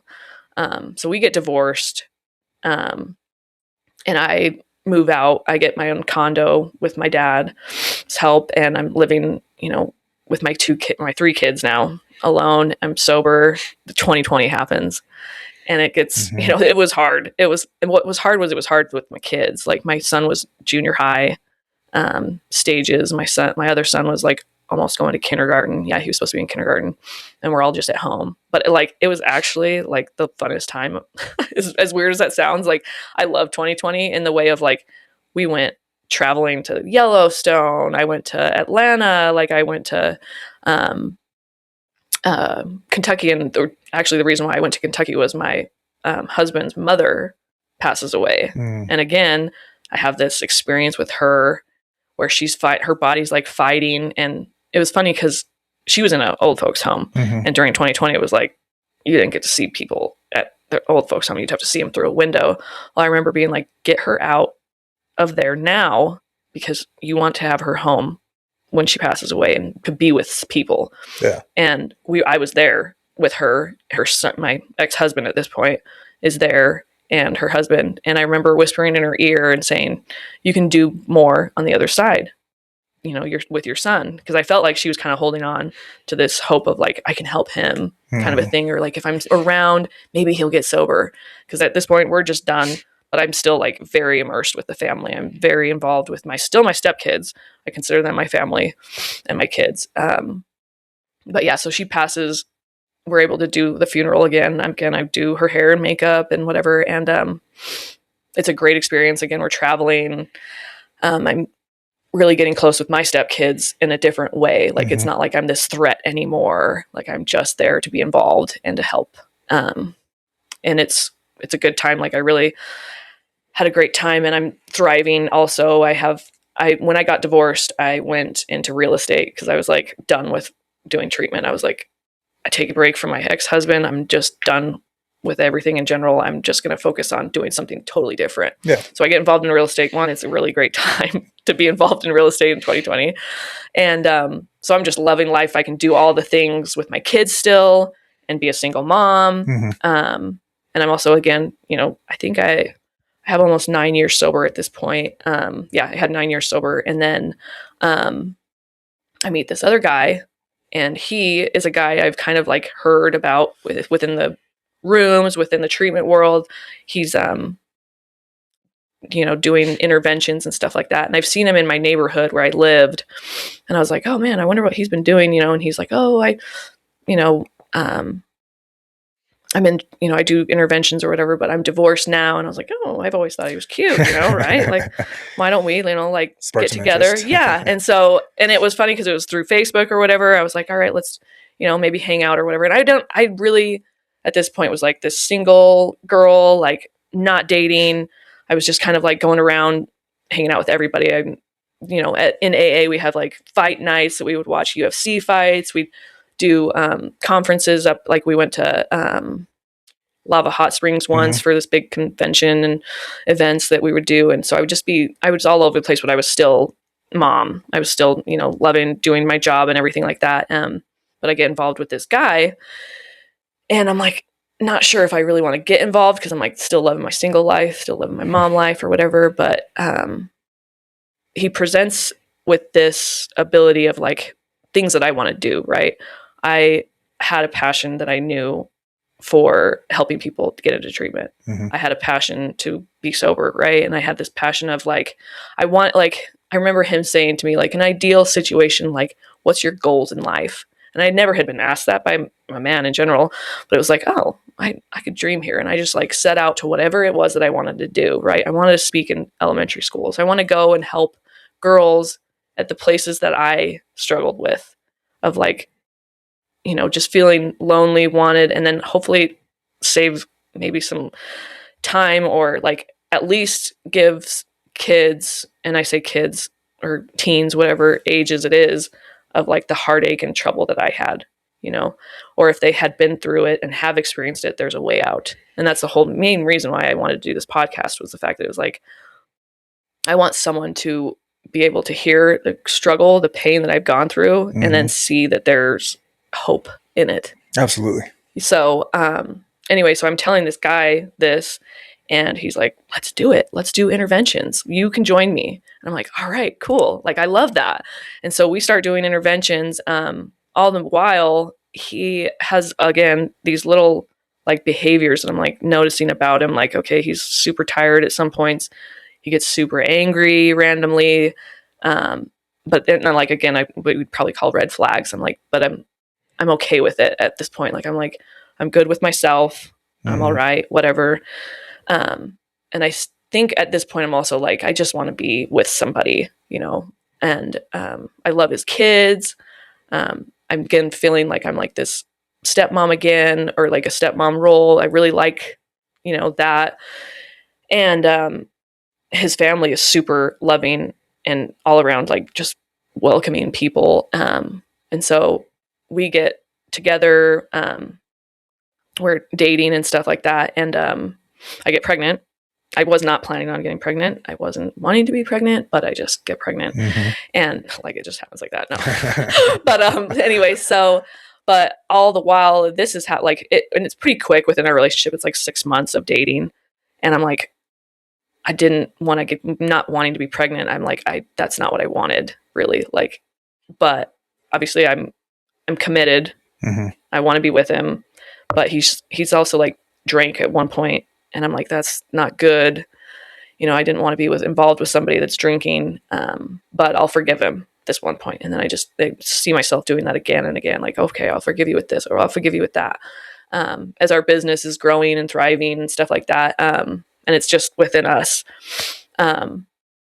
He's starting to struggle a little bit more. I'm pregnant. And there's one night where he comes home, but I have his location on my phone, and I see he's in the parking lot, and I'm like, what is he doing? Like, he's supposed to be at work. I don't know why he's out there. And so I go out there, and he's just sitting in his car. Like, I thought he was dead, to be honest. Yeah. And So he's like, unconscious. Oh yeah. And I'm like, oh my gosh. Like, and I'm pregnant I'm like maybe 6 months along. So I'm not like super big, but I'm big. And I'm pulling him out of the car to try to just get him back in the house. And, it was super hard for me to try to get him up and out, because he's 6 foot something. I'm this little, petite person trying to carry this big guy, 200 pounds or more. And he kind of like wakes up a little bit, and he just shoves me and he pushes me, and he has this angry look on his face. And I remember falling to the ground and being like, whoa, that was weird. He pushed me. And like, I've had that experience, but that was like when I was 17, right? Yeah. And I'm like, oh, that didn't feel good. Like, I don't like that, but I'll forgive him. And I ask him, I'm like, I'm going to ask him the next morning when he's alert and awake, because he probably doesn't remember what he did. And I asked him, I was like, why did you push me? And he's like, I didn't do that. I was like, oh. And he just like straight flat out, that didn't happen. I would never do that. Blah, blah, blah. And I'm like, okay, like, I guess that didn't happen. I'll forgive him, or I'll just let it go. Well, this starts to escalate more and more. He starts to get drunk more. And he's pretty violent. And so I'm always having to kick him out of the house, send him to the hotel, send him over somewhere else, just get him out of the house, because I'm trying to keep my kids safe and me safe. And he gets, I found out he's using heroin, and he gets in a DUI, almost crashes his car and like kills himself, but he's lucky to be alive. And it's just getting worse and worse. That situation happens, and it's all my fault. He blamed you. Yeah. Oh, because I kicked him out. I kicked him out of the house. Right. And this is a part that's super hard for me, because it's fresh. It's like, this has just been happening. So and it's hard because I had to keep these things kind of a secret for a long time. Yeah. I wasn't allowed to talk about it. And within our relationship, I was getting super isolated. I couldn't go out to meetings anymore because these meetings that I would go to, he thought I was sleeping with people. He thought I was, doing these things that he would accuse me of. And so I was like, I'm so tired of him accusing me of these things. I just won't go anymore. I just will stop so that it stops the fight. So that if it stops the fight, it stops him drinking. It just never ends up being that he's harming himself, because if he's harming himself, then it's like all my fault, right? So I'm not going to meetings anymore. And I'm also like at this point I'm pregnant. Things are not, when I get super stressed, my body does not like me being pregnant. I'm having really bad contractions all the time. And the doctors are constantly like, okay, well, she's had a baby early before. We're going to help prevent this. And so they're preparing my body almost like, okay, you're going to have him early, preparing the baby early, as well. So they're giving me shots so that his lungs are getting developed. And this is also, my husband's like in and out of the house. I'd have to kick him out a lot because he's using heroin. I would tell him, like, I'd have these boundaries or rules of like, hey, you can't use in the house. His excuse would be he would go out to the garage or outside of the garage to use, but he'd come back in. I'm like, you can't do that. Like but then again, it's all my fault. It's all these things. And so I'm like trying to like, just again, I'm going back to almost these behaviors with my ex-husband of like, hey, I've got to hide this from the kids. I've got to hide these things. You got to protect them. Right. And, it's all like things I've done before. And, I end up having my son early. And when I have him early, cause I got put on bed rest, but that's when the DUI happened too, was when I was pregnant with the DUI, and I had to go get him while I was on bed rest. And I remember being like super annoyed with that. But, so I have him early, and when I'm in the hospital, he's stuck in a hotel using, and I did not want him to be there at the hospital. One, I don't have my mom anymore. And I wanted his sister to be there because I'm super close with his sister. I felt like she was like this mom kind of like replacement figure person for me. But she's insistent that he's there. And I'm like, all right, whatever. He's going to be here. He's going to regret it, kind of a thing. And it ends up being like all about him that day. I'm pushing my baby, and he has to go get a prescription for Suboxone, like right then. And if you know anything about Suboxone, you have to wait at least 24 hours to use it after you've used. Well, it wasn't 24 hours, and he needed it right then. So his sister had to leave, go get the Suboxone while I'm literally pushing a baby out. And it's just a mess. That was a really hard time. One, just not having my mom there really sucked. And then having him, just it be about him, was also hard. But I have my son. He's healthy, happy, great. And having him also brings our family closer. Like his kids are closer, feeling more involved in us. And things are going well within our family. I mean, I get him into a detox. He goes to detox like 2 weeks after I've had the baby. And he starts doing at this detox, this treatment with ketamine. And when I'm involved with the AA, like that is something that I was like, well, that's like a mind altering substance. I don't know how well I'm like okay with that. And this is just me personally. Whatever keeps him sober, I'm like, do it. And so he's doing these ketamine treatments. It's actually helping him. I'm like, great, this is awesome. Like, do it. I love it. And then he's wanting to encourage me to do it. He's like, hey, you need to try it. I'm like, no, I'm not about to do that. That's like not a part of my program. It would be probably way too similar to all the other substances that I've done in the past. And you're already, what, 9 years, 10 years sober at this point? I'm 10 years, almost 11 years sober. And he's just like, hey, no, you got to try it. And I'm like, I don't know, man. I don't know. Well, this doctor that he's getting this from is like, he almost talks to him, and he's like, you got to talk to him. It helps with eating disorders. I'm like, I don't know. And I'm like, I actually had heard it from the treatment center that I went to around here that it's a new thing, and it's actually helping people with eating disorders. And I'm like, I'm toying with the idea a little bit in my head. It's a very constant conversation within me and him, he's shaming me for it and it's like, I'm not shaming him for it. And I don't, hold it against him at all. But he was like, no, you think I'm horrible and blah, blah, blah. And I'm like, no, I really don't. Like, I think you do you. I do my program. That's that. Yeah. But so it ends up being that I'm like, I cave. I'm like, fine, I'll try it. I'll do it once, whatever.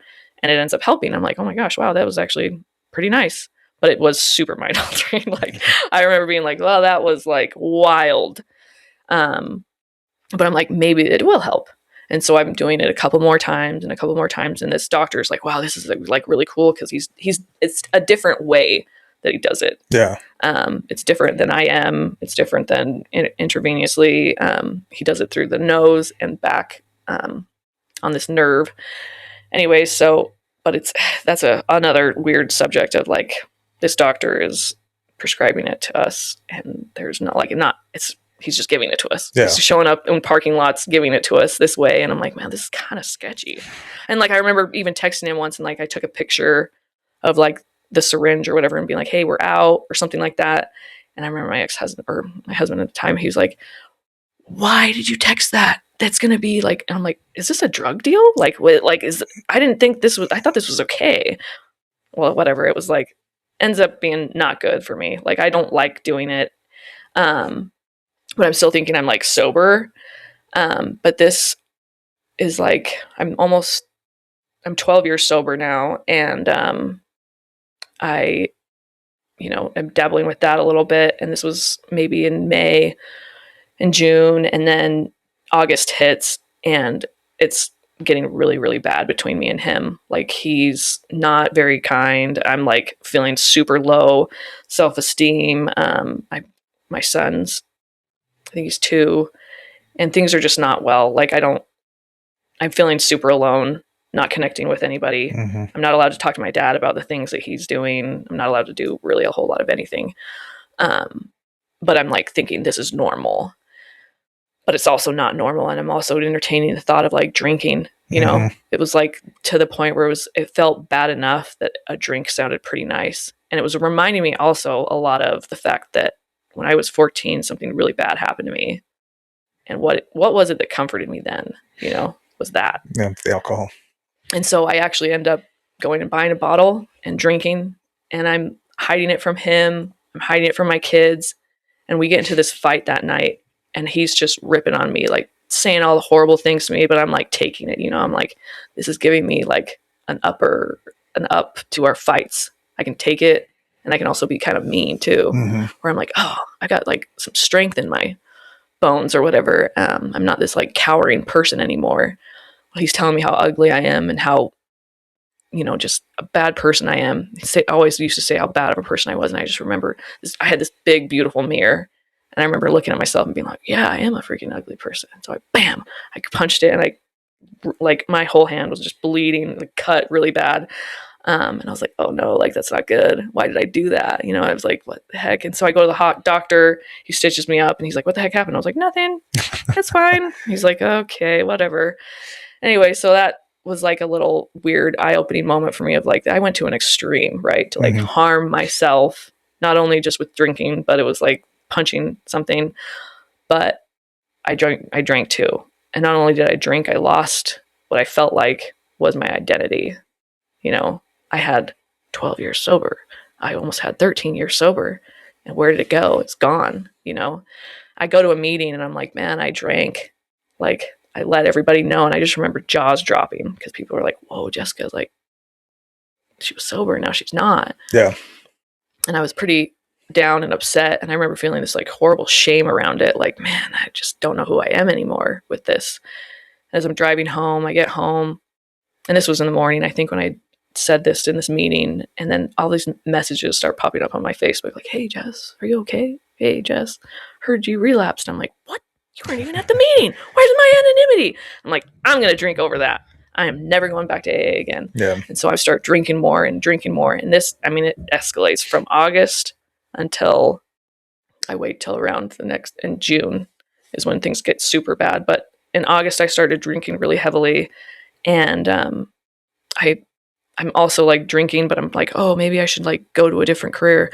This doctor that we're, doing this ketamine stuff with, he's presented things and I'm like, oh, maybe I'll be a nurse. I'll go to nursing school and I'll do these detoxes, right, for people and help them get sober and stuff, because it's a passion I've always wanted to do, is, again, help people. Yep. Right. And so I'm going to this school, and it's super intense, like very involved, but I'm drinking while doing it.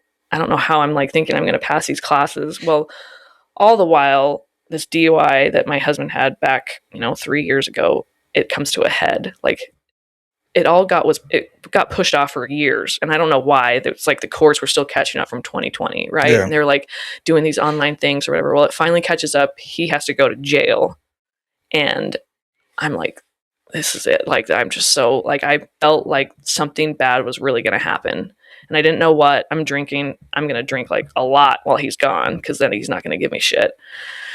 So he's in jail. I'm drinking. I'm in school. I'm trying to deal with kids as well, a young baby. As I'm setting this all up, he has this freak accident happen in jail. He's taking this pill called Lamictal, and it's a mood stabilizer. They added it on top of what he was already taking as a prescribed depression med. Mm-hmm. Well, this pill that he's taking, it's actually giving him an allergic reaction that's burning him from the inside out. Oh, wow. And he's talking to me all the while he's in jail. He's like, man, I feel like I'm like, my eyes are burning. I feel like my throat's kind of sore. And I'm like, man, sounds like you're getting sick or something like that. And he's like, no, it's like, he's like, even the inside of my mouth is hurting. I'm like, that's really weird. I'm like, you got to tell somebody. And so he's trying to tell somebody. And it's, and I can do these little FaceTime calls with him. And he's calling me out as well, too. Like, he's noticing I'm drinking a lot. And I'm telling him, I'm like, I'm getting bad. Like, it's bad. And there's this trip that his daughters, I'm super close with his daughters, by the way. Like, Mm-hmm. we're very close involved. She's the one that actually inspired me to go to nursing school, because she had been through nursing school. She all of 20 and working as an ER nurse. And so I'm like, wow, she's inspiring me to go. And she's like, if you have a passion, do it. Yeah. I'll help you through it. Right. So we go on this boat trip I think it was kind of by towards Park City, in this reservoir up there. And I'm drinking. I know it wasn't Jordanelle. It was a different one, like Echo or something. Or something like that with an E. So we're up there, and I'm drinking a lot. And I just remember, she's probably going to know. They're going to know, but I'm going to be fine. I'll be fine. And I'm just drinking a little bit and drinking, but it gets heavy, and it gets to the point where I black out. I don't remember a whole lot. And this is also with his ex-wife, that's his kids are involved. We're all very close. Mm-hmm. And so it ends up being super bad. Like, my stepdaughter gets really mad because, again, she's also seen her dad do all these things, right? And then me, being the sober person, being the stable one, all of a sudden she sees just not okay.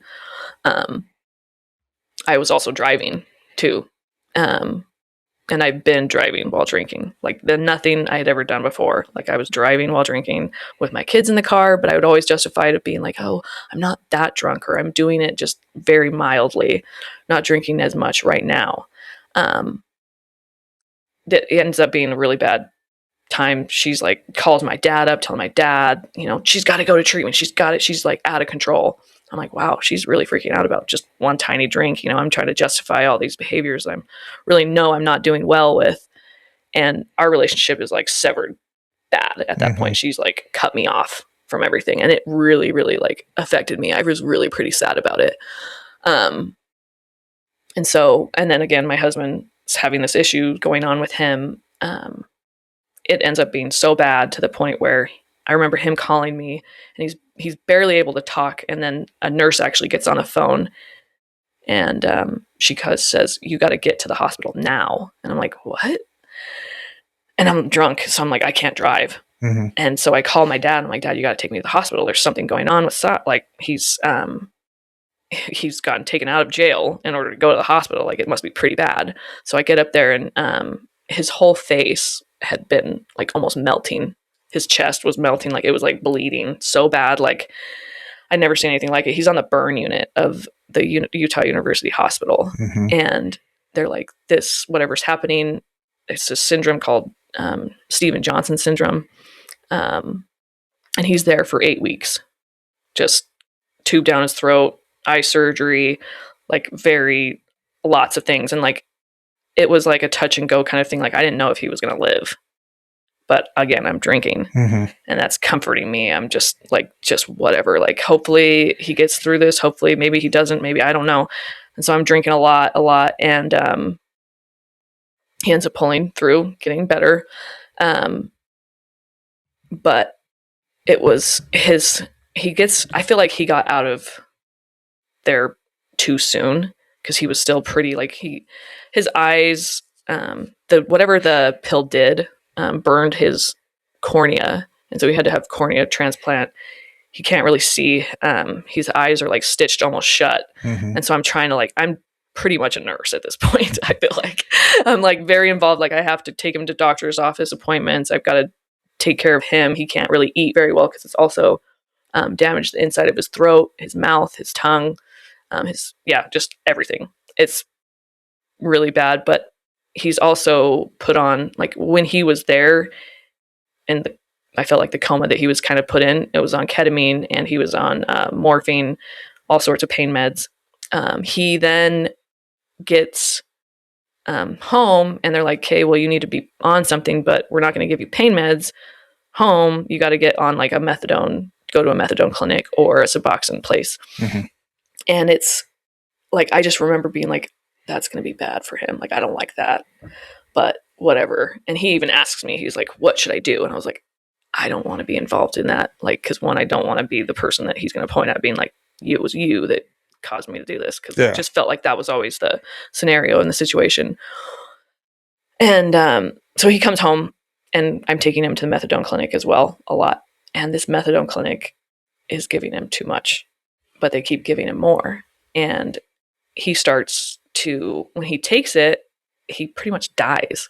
Like, every day he's overdosing. Mm-hmm. I found him, I went, he would have his oxygen go super low. And I was a 24-hour nurse, pretty much. Like, I was taking care of him all the time. I would walk my dogs for 15 minutes, and I'd come back home and he was gray. And I'd have to give him CPR. I think this happened like 5 times within a month. And then I would take him to the clinic, and then he would get more, and we'd come back home and do the whole thing over again. And all the while I'm sitting there, like, really wanting to be like, you need to not be on so much. Maybe lower it a little bit. But, like, I don't want to say that, because I'm also, he's getting super violent, even more so now, to the point where, because I'm drinking, it's all my fault. I'm not taking care of him well enough. I'm just not doing things well. I'm the cause of his blindness. I'm the cause of all of these problems within him. And I'm taking it on. Like, I'm like, yeah, you're right. I'm not doing well because I'm drinking. I'm a horrible person. I'm not who I like. I don't like myself at the end of the day. And again, like, my drinking escalates to the point where I'm drinking to a point where I'm like, I want to die. I hope that I drink so much that I fall asleep and I don't open my eyes again. And there's a point where we're fighting and he chokes me. And it had never gotten to that point before, but he chokes me, and I'm drunk, I think, and I'm like, okay, this is fine. He's drunk, or he's not doing well, and so it's okay. I'm justifying it all the time. And I remember asking him in the morning, hey, why did you choke me? Like, I just want to know, because is it me? And he goes, your face is what bothers me. What the heck? Yeah. And I'm like, wow. Like, but I say that because of that's all that I'm dealing with, right? Like, I'm always seeing these things and, like, trying to see, like, why is it that I deserve those things? Because I feel like I do. I feel like I'm supposed to, because he's doing it, and then he's justifying it in the end. Like, it's always like something circled back to me. And I think it's normal too. I'm like, but it's wild to even say and look back on, because I had kept things for a secret. Nobody knows about this. My dad doesn't know about it. My family doesn't, like, nobody, not his sisters. And I've alluded to it a little bit. And I remember saying something once to his sister, like, that it was a problem. And she was like, well, that's him. That's what he does. And I'm like, oh, okay. So it's also, like, even when I have, like, reached out a little bit, it's a normal thing for him. And so, and I'm also asking him, like, hey, I need to go to treatment. I need to go to detox. I need something, because I just need to get 30 days. If I get 30 days sober, maybe I have a chance to get sober again. and get back on the kick and maybe, you know, go back to my sober life that I remember so well. But he's not wanting me to. He's like, no, I need you. I need you to take care of me. I need you to, like, he doesn't even know how to make mac and cheese. Like, so I'm like, Very all right, dependent. yeah, I'm very needed. Also, my kids need me. And so I'm like, not okay with maybe going, but I'm like, I don't know if I can actually take care of my, like, I might lose my kids. I'm actually headed there. He's telling me, like, my neighbors are noticing that I'm drinking. I'm falling over, you know, outside and stuff like that. And I'm like, crap, like, I will get my kids taken away from me if this happens. I'm drinking and driving as well. And so I finally am like, I've got to go to treatment. No ifs, ands, or buts. I start to try to go to treatment in April. I go to detox, and all the while I'm in this detox, I can have my phone. He's, you know, just constantly fighting with me all the while I'm there. And I get into treatment, and I'm like, I just need 30 days. Just give me 30 days. That's all I want. And then I'll be better. I'll be home, and I can take care of all the things in the house. And in this time span when I'm at this treatment center, I'm also still entertaining the thought of maybe if I get a prescription for, you know, Klonopin or something, I can function at home while still feeding that part of my anxiety, eating disorder, whatever things, you know, I can just like numb out a little bit, but it can be prescribed. There's a point to where my dad's, you know, I'm talking to these girls at this treatment center, and I'm telling them all these things that I'm going through, all the things that he's doing to me, and they're like, that's not normal. That is not normal. And I'm like, really though? Like, are you sure? And I'm like, and I'm also, I didn't, it's sad that I didn't know that it wasn't normal. Yeah. It's not okay. But these girls are sitting there telling me that, and I'm like, maybe it isn't. Maybe I deserve better. Again, I'm like, maybe I don't deserve to be wondering if I'm going to get hurt at night or be abused or whatever. And that little tiny thought in my mind was like the fuel to help me finally get help. And so as I'm doing this, I'm still trying to have this little glimmer of hope that maybe he can get help as well. We can work things out if he gets sober as well. And my dad calls me and my son calls me while I'm in treatment, and they're like, something went down. The cops got called to the house. I guess he hit a cop. My son was there, our 3-year-old, and like my kids were all there. It was just a bad situation all around, and I was like, oh my gosh, like I wasn't there to protect my kids. I was not like the one person, that being who I know I can be to help protect my family. And it was there. I was like, I've got to do something. And it just like, boom, I swear, like, I just went into this, like, I felt like overdrive of like, I'm getting a protective order. I'm going to do whatever it takes to stay sober and get through this treatment and just do what I need to do. So I get a protective order. I file for divorce because at this point I found out he actually threw our son across the room. Oh, wow. I have a hole in my wall from it. And that was it. I was like, I left home hoping to get help, get this 30 days down or whatever. And it wasn't me he was able to hurt. He actually hurt my child. And that was like, Mama Bear came out, and I was like, done.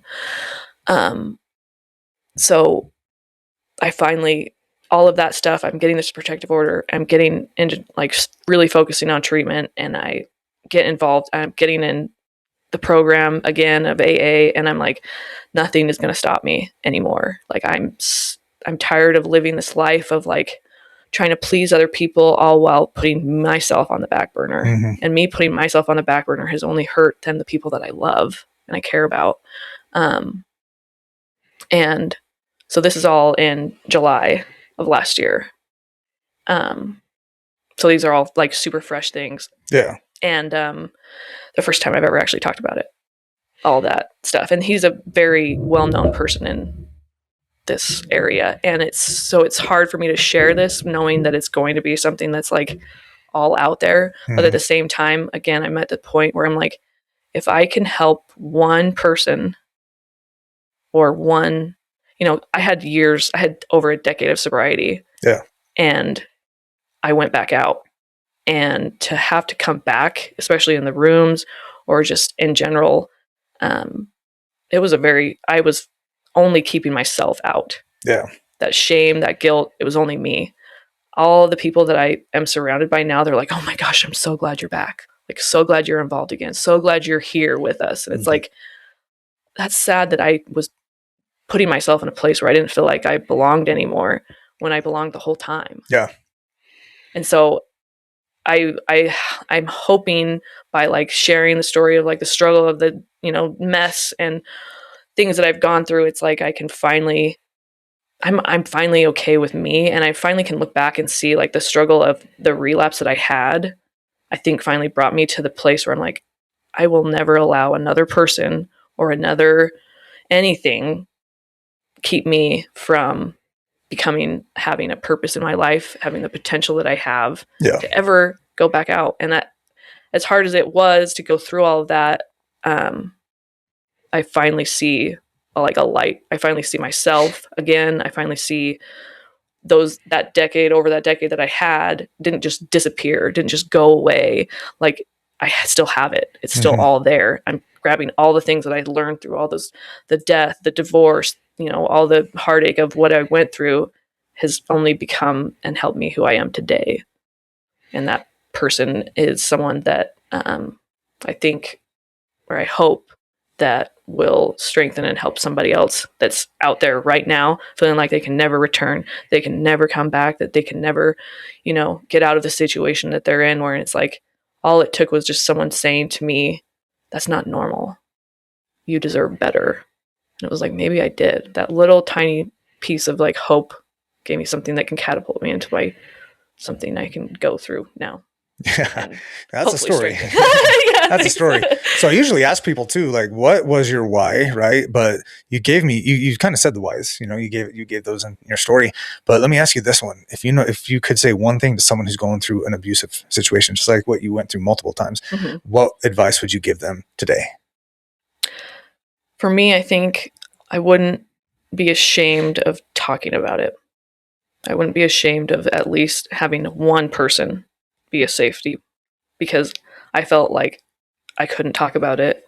That's what kept me so isolated and so alone, that drove me to drink, essentially. But it's like, if you have one person, just talk to that person, see maybe if that is a normal thing, when it isn't, especially if you're trying to keep it in and try to keep it secret. Like, ask yourself, like, why do I not want to say this out loud? Because if you say it out loud, it actually ends up being like, oh, that's probably not, And you probably want to find someone not related to the person, right? Correct. Because like what the sister said, that's just him. Yeah. No, you probably want to get someone who's not even involved with the situation at all. A friend, maybe even like get a therapist, get somebody that's not even involved in the situation, whether it's even for you. Because like for me, I felt like if I had said something to my dad, he would just be like, no, you don't deserve that. And, maybe it wasn't real. I could question that a little bit because I'm his daughter, I don't deserve, I deserve the best and the best, when it's like, obviously I do feel like I deserve the best. But every dad will say that about his daughter. Exactly. For sure. I'll say the same thing. Right. But it's like, maybe get someone that's trusted enough that, I don't know, it'd be anybody. It could be someone at this grocery store, for God's sake. Like, I don't know. It's just, it would save somebody a lot of pain and heartache to just talk about it. No, that's good advice. That's really good advice. Tell us what Jess is up to now. Like, what are you up to now? You said it was last July that everything kind of started rolling over to a new leaf again. What are you doing now? What are you up to? Like, tell everyone like how you're doing. Right now, it's funny because I have had very eclectic, I feel like, jobs and things that I do, all while I'm trying to be like, I want to go back into the treatment world. I want to go back into the things. And I've tried to go back into like possibly entertaining the thought of working at treatment again, because that's my passion of, again, wanting to get involved with interventions again. But everything is telling me not to do it yet. Like, every time I'm trying, it's like I get pushed back. And so right now I'm actually working at a resort up in Park City. Okay.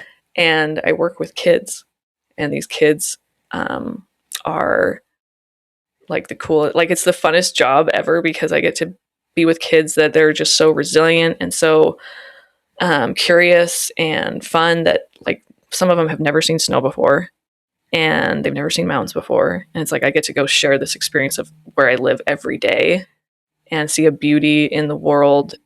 And I get like that gratitude of like, I am so grateful to just be me today. Be, every little moment. Like I drive up to the canyon and I see the sunrise, or I see like just the colors of like, as I'm driving through, I'm like, man, I have a pretty good life. Like I live in a beautiful place and I take advantage of it every day. I don't notice it as I drive by, sometimes. And it's like, if you just take a moment and pause and look what you can see in the world, like there's something, as little as it may be, to be grateful for.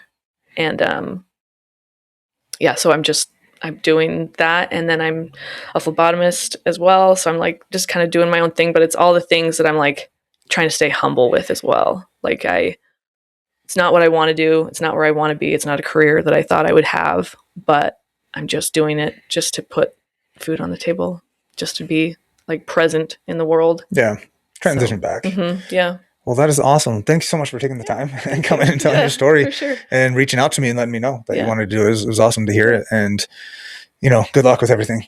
I mean, you were a decade sober. You can definitely do it again. Yeah. So you're almost at a year again now, right? Yeah. Which is awesome. Are you still going to AA? You're still visiting? Still involved with all of that. I've been down to a conference down in December in Vegas. And then we went to another one just in St. George this weekend, actually. Or not this weekend, actually, because it is the weekend. This next week, I'm going down to St. George to do a golf conference, and I'm speaking at that. Oh, nice. So it's just like this drive to try to help and share my story. And it's not that I think my story is better than anybody else's story. It's the fact that like I feel like there's a reason why what happened to me happened. That if I share my story, it can get out there and help. Again, one person.